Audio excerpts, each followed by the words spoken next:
지난주에 죽은 자의 부활이 없다면 그렇게 우리가 고생하면서 살 이유가 없다는 거잖아요. 먹는 것, 가는 것, 사는 모든 것들이 부활이 없다면 뭐 아무 의미가 없는 거 아니겠습니까? 그런데 우리에게는 분명하게 부활이 있기에 우리 하나님 앞에서 나 자신을 죽이고 십자가의 능력 안에서 주의 길을 가는 하나님의 자녀의 삶을 살아가게 되는 줄 믿습니다. 그래서 오늘을 우리가 살아가는 것은 다시 오실 주님을 기다리면서 살아가는 그 부활의 기쁨이 오늘 우리 있기에 늘 소망하오네 살아가는 것이죠. 우리가 살아가는 오늘은 내일의 삶의 지배를 받습니다. 내일의 희망이 없다면 오늘 우리는 방자하게 살아갈 수밖에 없지요. 내일의 꿈이 없는 사람은 그래서 인생이 아름답지를 않습니다. 그러나 꿈이 있고 소망이 있는 사람은 오늘 나를 절제하고 오늘 나를 하나님 앞에 바로 세워서 온전한 주의 길을 가는 하나님의 자녀가 될 줄 믿습니다. 하나님께서 부활하셨고 승천하셨습니다. 지금 우리는 다시 오실 그 주님을 기다리면서 이 세상을 살아가고 있는 것이죠.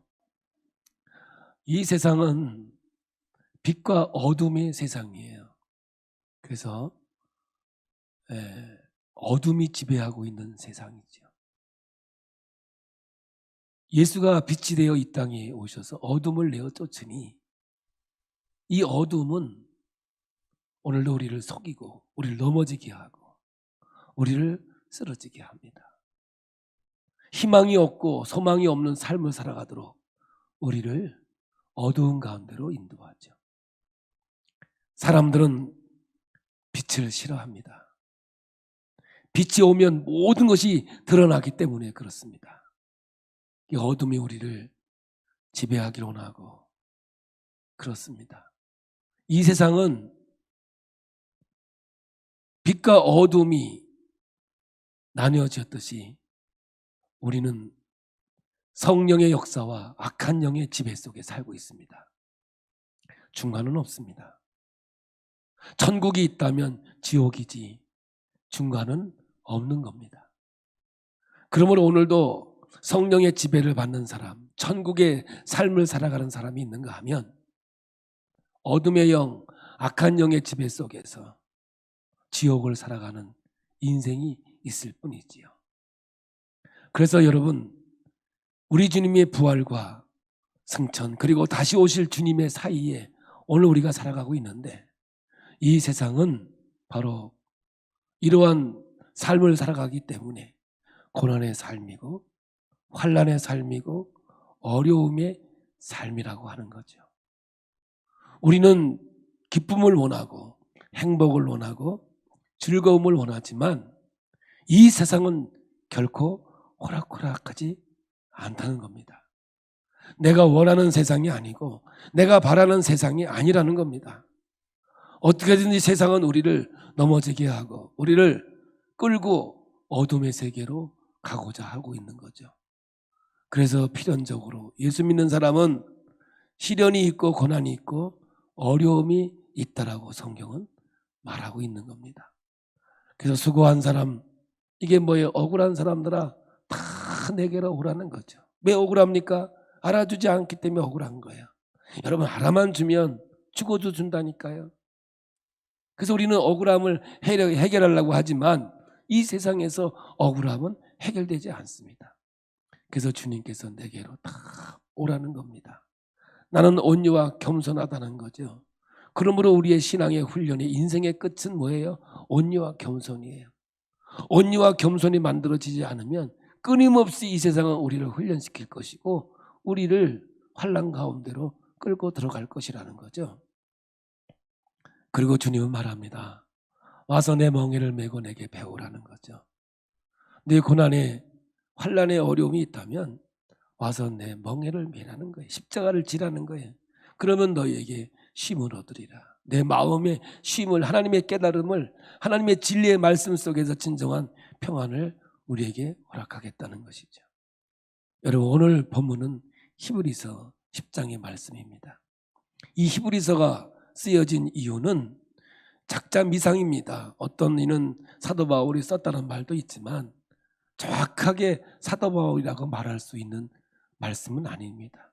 그래서 우리는 작자미상으로 알고 있지만 이 말씀이 정경에 들어와 있는 것은 신학적으로 말씀으로 전혀 오류가 없기 때문에 생명의 말씀으로 우리가 받는 거죠. 이 말씀이 쓰여지게 된 동기는 고난이 그리스도인에게 다가왔습니다. 이 어두움이 그리스도인에게 다가왔습니다. 당시에 로마의 정권 아래에서 예수를 믿고 살아간다는 것이 너무 힘들고 어려웠습니다. 뭐 그때나 지금이나 결코 믿음으로 주의 길 간다는 것은 쉬운 것은 아니겠죠. 그러다 보니까 하루, 이틀, 1년, 2년, 10년, 20년이라는 세월을 길게 시련과 고난이 있으면서 수많은 그리스도인들이 죽어가고 또 시련과 어려움을 당하니까 믿음이 연약한 자는 교회를 떠나게 되고 급기야는 배교하는 사람들이 생겨나게 되어졌습니다. 그때에 이 저자가 히브리 성도들에게, 교인들에게 말하는 겁니다. 예수는 탁월하다. 예수는 모세보다도 아브라함보다도 다윗보다도 위대한 존재이다. 예수는 하나님의 아들이다. 이 아들을 통해서 인류의 구원의 역사가 이루어졌고 이 구원을 통해서 모든 하나님의 섭리와 역사가 이루어진다라고 이들을 격려하고 위로 말씀을 한 거죠. 그러면서 한편으로는 이들을 책망하기도 하고 있는 거죠. 결코 떠나지 말라는 거죠. 변질되지 말라는 겁니다. 오직 예수만이 생명이고 오직 예수만이 빛이고 구원자라는 사실을 말씀하고 있는 겁니다. 그러나 너희들이 시련을 당하고 어려움을 당하는 것은 그러한 시련 속에서 어려움 속에서 결국 우리는 누구를 발견하느냐? 하나님을 발견할 수밖에 없다고 하는 것이죠. 여러분 사무엘에 나오는 이 한나라는 여인이 있었습니다. 이 여인은 결혼을 했지만 자녀가 없었습니다. 첩의 자녀 분인나로 인해서 그는 자녀를 낳습니다. 그러니 얼마나 수모를 당하고 어려움을 당하는지 견딜 수가 없었습니다. 자녀가 있었다면 그런 수모가 그런 어려움이 없었겠지만 자녀가 없었기에 자녀를 낳기 위해서 하나님의 성전에서 금식하면서 하나님 앞에 눈물로 기도합니다. 나에게도 하나님의 생명을 주시면 아들을 주시면 나시린으로 삭도를 대지 아니하고 오직 하나님의 종으로 바치겠으니 하나님 내게 자녀를 주시옵소서. 하나님 앞에 기도해요. 놀라운 일이 벌어져요. 그의 고통은 자식이 없는 거였어요. 그의 아픔은 아들이 없는 거였거든요. 그런데 하나님 앞에 기도하다 보니까 마음에 하나님의 평강이 임하기 시작했어요. 아직 뱃속에 아이가 잉태하기도 전에 하나님께서는 그에게 평안을 주시고 그의 마음에 하나님이 함께 하심을 그 한나는 깨닫게 된 것이죠. 이걸 우리나라 말로는 또랑치고 가재 잡는 게 고난이었습니다. 아픔이었습니다. 시련이었습니다. 그래서 그것을 붙잡고 하나님 앞에 기도했더니 응답이 오기 전에 그에게 하나님의 평화가 하나님의 안식의 역사가 임했다고 하는 사실이지. 지금 이 이야기를 히브리 성도들에게 하고 있는 거예요. 여러분 이 말씀은 2000년 전의 이야기지만 오늘을 살아내는 우리의 삶 속에서는 오늘 우리의 이야기예요. 우리는 몇 년에 걸쳐 코로나로 인하여 많은 어려움을 당했습니다. 거리두기, 마스크 쓰기, 또 모든 상황 속에서 시련과 어려움을 당했어요. 성경에도 없는 비대면으로 예배를 하고 마음껏 교회에 올 수 없는 상황이 우리에게 벌어졌습니다. 급기야 노방전도 파라설전도 얼마나 우리가 열정적으로 이 일을 했습니까? 여러분 그러나 이 코로나로 인하여 마음껏 전도할 수 있는 상황도 못 되었고 마음껏 모여서 예배드리고 교제할 수 있는 상황도 못 되었습니다. 그러다 보니 믿음이 연약한 자는 하나님을 떠나게 되어졌고 수많은 사람들이 더 나아가서는 배교하게 되고 이 히브리 교인과 별반 다름이 없는 상황이 이 땅에서 벌어지게 된 거죠. 하나님은 그러나 이 히브리 교회에 이 말씀을 쓰듯이 이러한 환난과 어려움은 우연이 아니라는 거예요. 이러한 환난과 어려움이 있었지만 결국 이것 때문에 하나님이 누구인가를 알아가는, 하나님을 깊이 아는 그러한 믿음의 자녀들이 되지 않았느냐라고 말씀하고 있는 것이죠.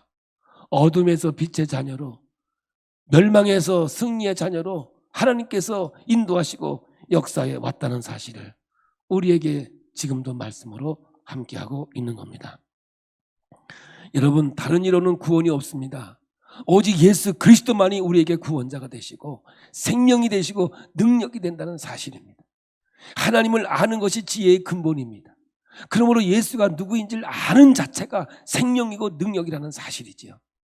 오늘 이 세상 속에서 다가오는 수없이 많은 일들이 무엇 때문에 일어나는 것입니까?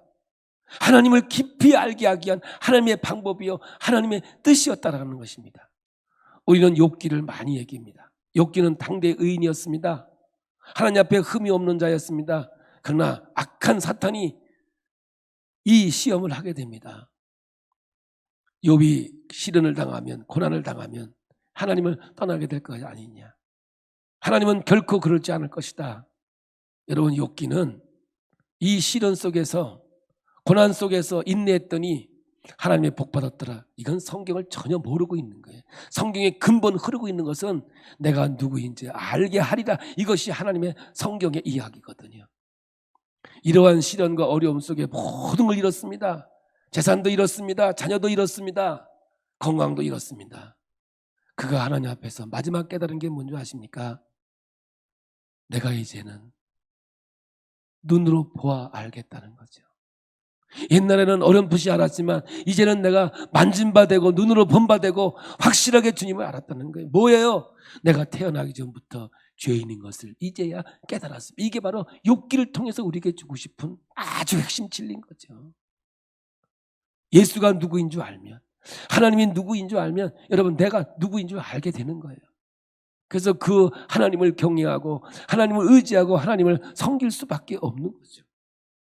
사랑하는 성도 여러분, 하나님은 우리로 하여금 하나님을 깊이 알기를 원하고 있는 줄 믿습니다. 우리는 윤리와 도덕을 얘기합니다. 여러분, 기독교는요 윤리와 도덕의 종교가 아니에요. 하나님을 깊이 알고 보니까 하나님의 성품, 품성이 뭔 줄 알고 보니까 윤리와 도덕을 넘어가게 되는 거예요. 할렐루야.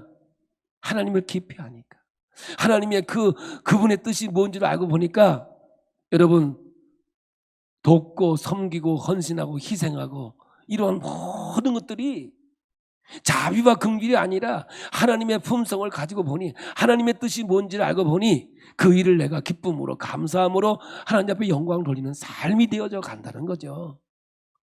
착한 일을 하니까, 돕는 일을 하니까, 예수 믿는 사람들은 저런가? 여기서 칭찬이 있는 게 아니라 하나님이 누구인가를 알고 보니까, 여러분, 하나님 말씀이 내게 순종으로 다가오는 거예요. 부모를 공경하라 그러니까 당연히 자식으로서 부모를 공경해야지. 여러분, 그렇습니까? 아닙니다. 진짜 신앙은요, 하나님이 우리에게 부모를 공경하랬으니까 할 때, 이 순종할 때, 복종할 때까지 가는 겁니다. 남의 것을 탐내지 마라.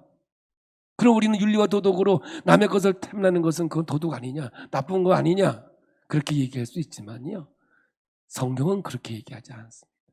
하나님이 하지 말라고 해서 안 하는 것, 하나님이 누구인지를 알기 때문에, 하나님의 그 전지전능하심이 뭔지 알기 때문에 그 아래에서 내가 순종해 가는 것이 진정한 신앙의 삶이 되는 거예요. 그래서 여러분, 하나님이 누구인 줄 알면, 하나님의 누구인 줄 내가 깨닫게 되면 빛의 역사가 일어나게 되는 거예요. 그래서 우리는 서로 사랑하면서 하나님의 자녀인 것을 드러낼 수 있는 거예요.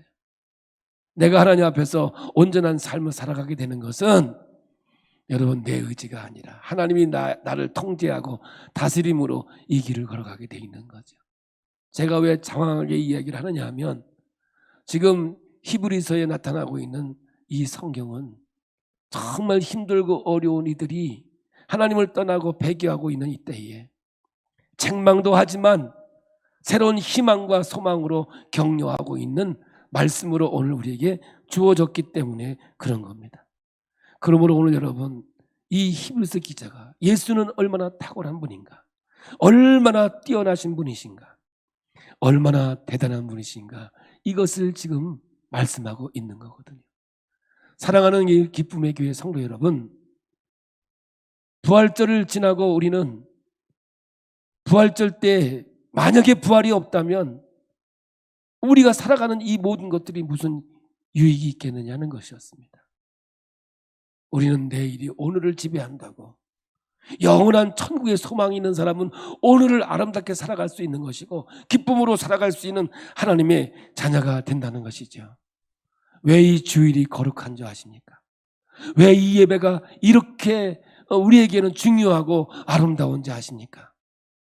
바로 하나님이 누구인 줄 알기 때문에, 예수 그리스도가 어떤 분인지 우리가 알기 때문에 이 날을 어떻게든지 구별하여 하나님께 예배드림으로 오늘 천국을 살아내는 하나님의 자녀가 되어야만 하기 때문에 생명을 걸고라도 우리가 하나님 앞에 예배드릴 수 있는 이러한 역사가 있게 된다는 것입니다.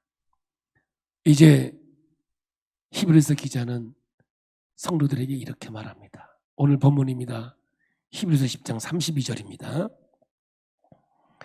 전날에 너희가 빛을 받은 후에 고난의 큰 싸움을 견뎌낸 것을 생각하라.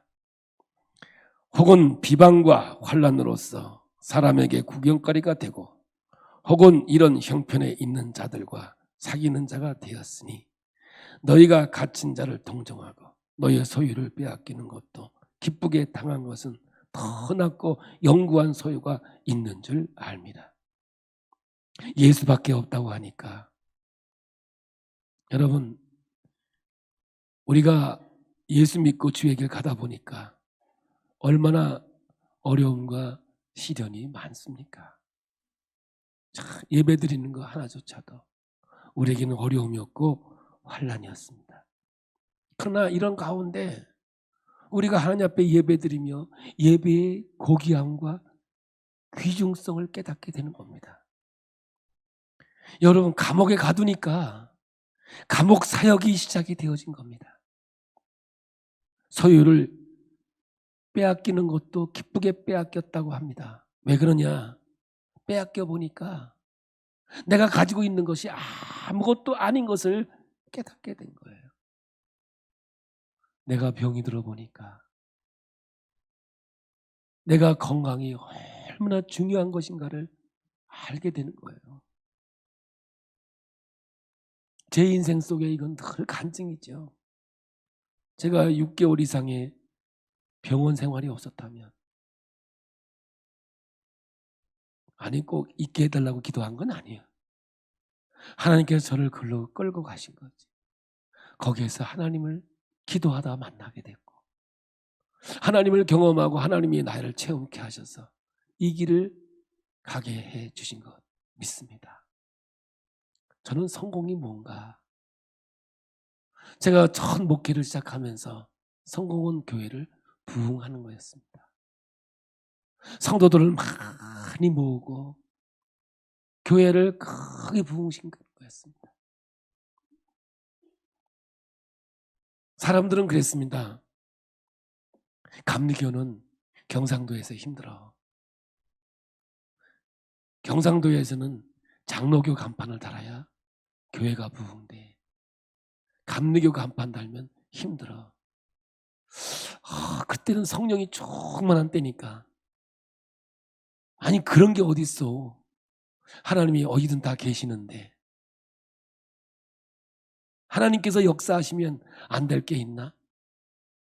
그러면 안 된다 그러는데 한번 해보자. 이 배포 가지고 고생 많이 했습니다. 네. 우스운 얘기를 한번 해볼게요. 가끔 사람들이 그래요. 노아루 목사님의 영성은 경상도 영성은 아니래. 만약에 노아루 목사가 저 경인 지역이나 서울 지역에서 개척을 했거나 목회를 했으면 아마 지금 크게 부흥했을 거래. 요. 근데 단독 목회 35년, 이리저리 한 40년 와서 제가 고백할 수 있는 것은 진짜 하나님 앞에서 성공은 교회를 크게 부흥시키고 교회를 짓는 것도 중요하지만 지금은 아니에요. 하나님 앞에서 무릎을 꿇는 거. 하나님, 나는 아무것도 아닙니다. 하나님만이 전능자이시고 하나님만이 모든 것입니다. 이것이 진짜 제 신앙의, 제 목회의 성공으로 이제 다가오는 거였어요. 한 명을 가지고 목회하더라도 그 한 생명이 온전한 신앙으로 구원의 역사를 이룰 수만 있다면 그것이 성공 아니겠나. 요즘에 더 크게 오늘 이 말씀은 이런 마음에서 이 말씀을 여러분에게 선포하고 있는 거예요.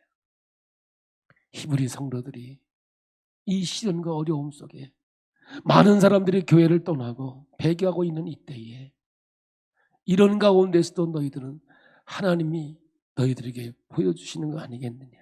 그래서 이 본문을 메시지 성경은 이렇게 해석하고 있습니다. 박해하는 자들이 난입해 여러분의 소유를 빼앗을 때도 여러분은 편안한 얼굴로 그들이 하는 대로 내버려 두었습니다. 참 대단하지 않습니까? 박해하는 자들이 난입해서 여러분들의 소유를 빼앗아 가는데도 여러분 안에 예수가 있었기에, 진리가 있었기에 그냥 여러분들은 내버려 두지 않았느냐는 거죠.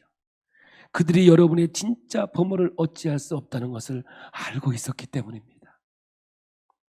그들의 어떤 행위도 여러분을 괴롭게 하거나 좌절시키지 못했습니다. 진짜 다이아몬드는 숨겨놨는데 진짜는 놔두고 가짜만 다 가지고 간 것입니다. 우리 예수님께서는 두려워하지 말라는 겁니다. 내 영혼을 좌지할 수 있는 하나님을 두려워하라는 겁니다. 세상의 권력, 세상의 이러한 모든 힘은 두려워하지 말라는 거죠. 우리는 두려워하지 않습니다. 왜냐하면 내 안에 진짜 보석, 진짜 생명인 예수 그리스도가 있기 때문인 것입니다. 여러분, 이러한 박해를 받고 보니까 이들에게는 진정한 신앙 고백이 나옵니다. 하나님이 누구인가를 더 깊이 알고 더 깊이 하는 능력으로 이들을 하나님께서 인도하십니다. 마틴 루터가 쓴 찬송 585장, 내 주는 강한 성이요 방패와 병기 대신이 큰 환난에서 우리를 구하여 내시리로다. 옛 원수 마귀는 이때도 힘을 써 모략과 권세로 무기를 삼으니 천하에 누가 당하랴. 그러나 예수 그리스도가 우리를 통해서 더 큰 아름다운 신앙으로 우리를 인도하고 있다는 사실을 가지고 이 히브리 성도들을 독려하고 있는 말씀입니다. 우리 기쁨의 교회 성도 여러분, 우리 예수님의 부활만 기뻐하는 것이 아니라 이 세상을 살아가는 우리의 삶 속에서 오늘 이 말씀을 가지고 오늘 여러분을 격려하고 위로하니 힘내시고 승리하는 믿음의 자녀가 되기를 축복합니다. 그러면서 이 세상은 잠깐 있다가 없어질 세상이지요, 영원한 것은 아니라는 겁니다. 그러므로 여러분, 있다가 없어질 것을 빼앗아가는 걸 가지고 괴로워하지 않았고, 너희들은 보석이 뭔 줄 알았고 귀한 것이 뭔 줄 알았기 때문에 넘어지지 않고 쓰러지지 않고 견뎌냈으니 얼마나 감사한지 모르다는 거예요. 그래서 오늘 35절에 그러므로 너희의 담대함을 버리지 말라. 이것이 큰 상을 얻게 하느니라. 할렐루야. 두려워하지 말라는 거예요.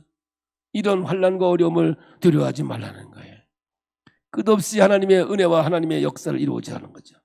여러분, 베드로전서 4장에 가시면 베드로는 이렇게 이 말씀을 하고 있습니다. 12절부터입니다. 우리 함께 읽어보겠습니다. 사랑하는 자들아, 너희를 연단하려고 오는 불시험을 이상한 일 당하는 것 같이 이상히 여기지 말고 오히려 너희가 그리스도의 고난에 참여하는 것으로 즐거워하여 이는 그의 영광을 나타나실 때에 너희로 즐거워하고 기뻐하게 하려 함이라. 너희가 그리스도의 이름으로 치욕을 당하면 복 있는 자로다. 영광의 영 곧 하나님의 영이 너희 위에 계심이라. 너희 중에 누구든지 살인이나 도둑질이나 악행이나 남의 일을 간섭하는 자로 고난을 받지 말려니와. 이건 면류관 없는 고난입니다. PD수첩에 나오지 말라는 겁니다.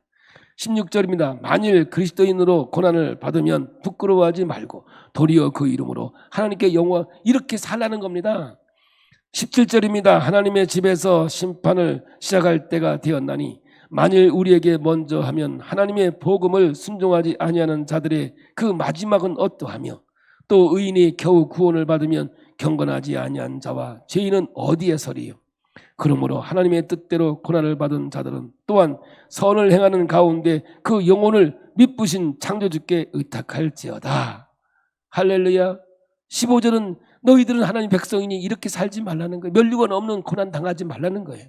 우리의 고난은 면류관의 역사가 함께하는 줄로 믿습니다. 그러면서 이제 위로의 말, 아주 우리에게 힘을 주시는 말씀을 하박국 선지자가 한 2장 있는 말씀을 가지고 오늘 말씀을 마무리하고 있는 거죠.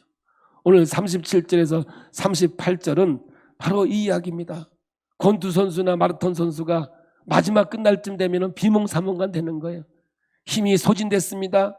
이제 쓰러지고 싶으십니다. 그러나 그 면류관이 있기 때문에 끝까지 가야 되는 거 아니겠습니까? 옆에 있는 코치나 감독이 힘을 북돋주는 거예요. 멈추지 마라. 멈추지 마라. 조금밖에 안 남았다. 더 열심히 마지막까지 끝까지 전진하라. 이 위로의 말씀을 이 하박국 선지자의 말씀으로 우리에게 주는 거예요. 우리 37절 38절입니다. 잠시 잠깐 후면 오시리가 오시리니 지체하지 아니하시리라. 이게 하박국 2장 3절이에요. 38절 나의 의인은 믿음으로 말미암아 살리라. 또한 뒤로 물러가면 내 마음이 그를 기뻐하지 아니하리라 하셨느니라. 하박국 2장 4절이죠. 하박국 당시의 상황이 어떠했습니까? 이 말씀을 가지고 지금 위로하고 있는 거거든요. 하박국 선지자가 하나님 앞에 질문을 합니다. 하나님, 어떻게 의인이 어려움을 당하고 죄인이 잘 삽니까? 하나님, 어떻게 하나님을 섬기는 백성들이 이러한 시련을 당하고 하나님을 알지 못하는 저들이 왜 이렇게 잘 먹고 잘 삽니까? 이거 앞뒤가 안 맞지 않습니까? 하박국 선지자가 볼 때 절대 이해가 안 되는 상황인 겁니다. 하나님을 잘 섬긴다고 하는 이 유대인들은 너무 고난을 당하는데 저 하나님을 알지 못하는 저 바벨론 이웃나라는 부귀영화를 누리고 있는 겁니다. 하나님 앞에 그래서 기도하는 겁니다. 하나님, 어떻게 이럴 수가 있습니까? 이래도 되는 겁니까, 하나님? 이렇게 하나님께 기도합니다. 근데 하나님이 하박국에게 뭐라고 말합니까? 하박국 하각 성입니까? 이름이 박국인데 그러면 박국아. 이름이 참 웃음네, 그지?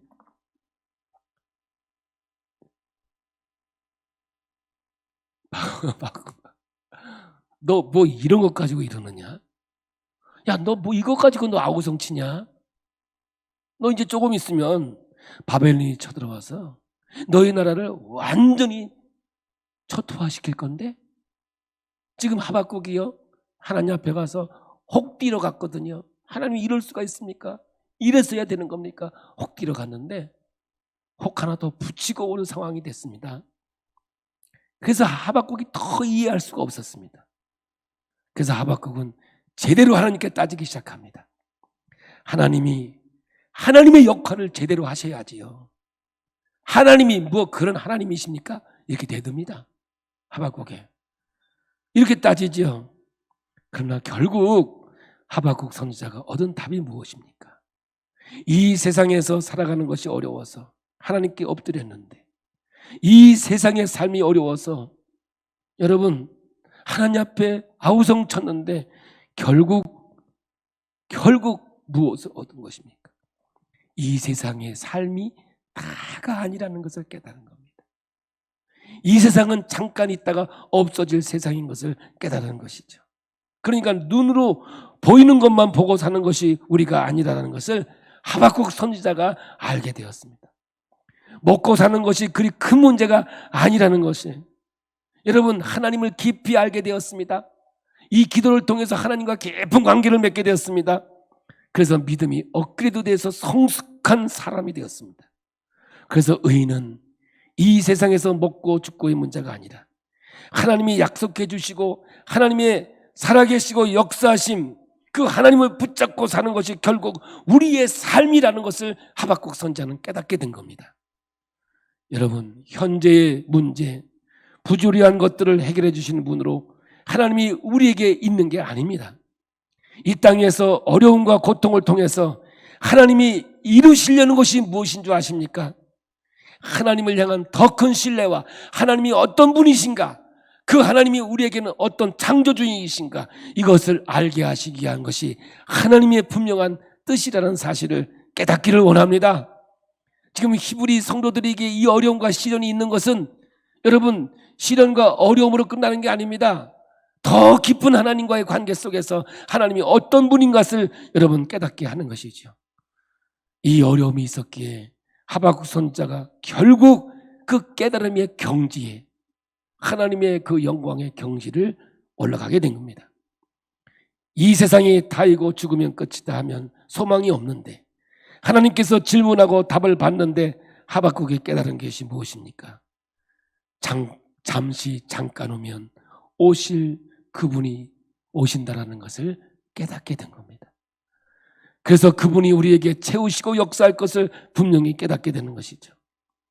지금 악인들이 잘 먹고 잘 사는 것 같지만 이것은 안개와 같은 이 세상의 모습이고, 영혼은 모든 것이 제대로 잡히는 하나님의 심판 앞에서 제대로 하나님 앞에서 살아가는 것이 그리스도인의 삶임을 우리에게 말하고 있는 겁니다.